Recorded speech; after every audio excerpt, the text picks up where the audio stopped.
من یک روز در چی میرفتم در کوچه شهر دوشنبه که همینطور دختران بودم که من او را دیدم. بعد همین کمپیس بسری من سه دختر هستید و دختر دیگر خیلی مخفی است نیست. در اینجا در میون همین کمپوزیسیون دختری هست که نوخوندار است، یعنی بهار انگشترین خود رو نشان داده است به دوگانه‌هایش در حیرت عوض خود ایستادم. باز در تن من لباس‌های سرخ، یعنی من در اینجا رنگ‌های بسیار گرم را استفاده می‌کنم که یعنی روزی نو با گرمی آماده شده.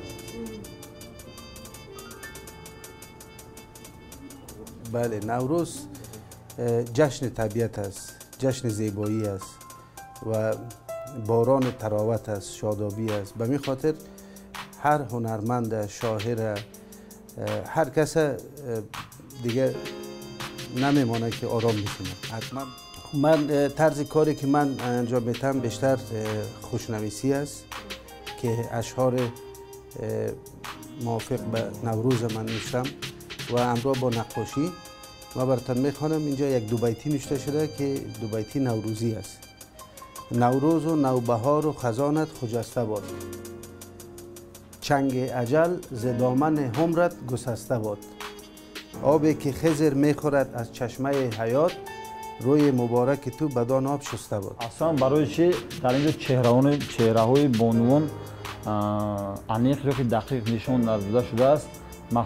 مقصد از آن بود که نقطه اولین یا که نقطه موضوع این لوحه نه اینکه بانوان یا که چهره اینها سمنگ رو در بر میگیرد.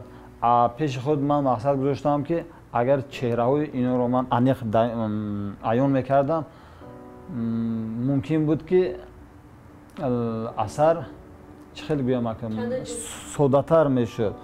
برای همین من اینا میگم که انا تماشابین یا که از نگاه دیگر بگیم بگذار همون تماشابین فقط در فکر خود همین را حس کند که این آیا زن جوان بود یا که یگان وای بود، همین رو در نظر یا میان سال بود. برای همین من فکر میکنم که چهره در اینجا نشان دادن نه اونقدر مهم بود. و بسیارتر کارهای من با رنگ‌های تمپره کار کرده میشد و گوهش اکوارل، رنگ‌های آبی.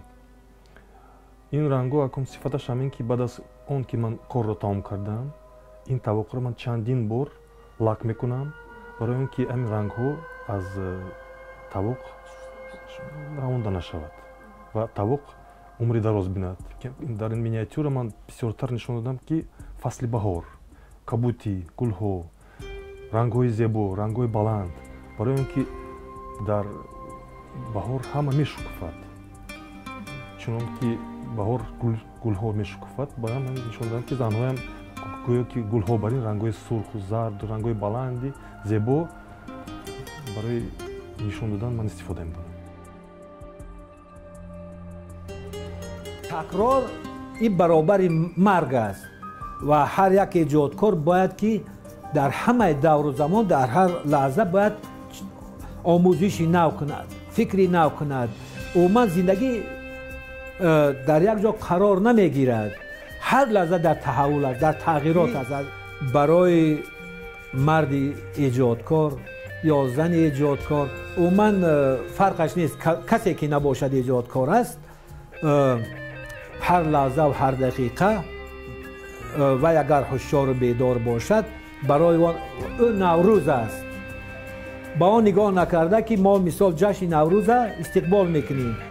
برای همین وی همیشه کوشش میکند که امون نظر، تفکرات، دید خود به مردم پیشنهاد کند و مردم